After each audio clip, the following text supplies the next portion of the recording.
اگر تم پیغمبر کی مدد نہ کرو گے تو اللہ ان کا مددگار ہے۔ وہ وقت تم کو یاد ہوگا جب ان کو کافروں نے گھر سے نکال دیا۔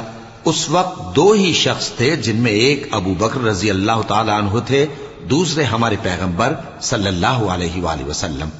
جب وہ دونوں غار ثور میں تھے، اس وقت پیغمبر اپنے رفیق کو تسلی دیتے تھے کہ غم نہ کرو، اللہ ہمارے ساتھ ہے۔ تو اللہ نے ان پر تسکین نازل فرمائی اور ان کو ایسے لشکروں سے مدد دی جو تم کو نظر نہیں آتے تھے، اور کافروں کی بات کو پست کر دیا۔ اور بات تو اللہ ہی کی بلند ہے، اور اللہ زبردست ہے، حکمت والا ہے۔ تم ہتھیار تھوڑے رکھتے ہو یا بہت، گھروں سے نکل آؤ اور اللہ کے رستے میں مال اور جان سے جہاد کرو، یہی تمہارے حق میں بہتر ہے، بشرطے کہ سمجھو۔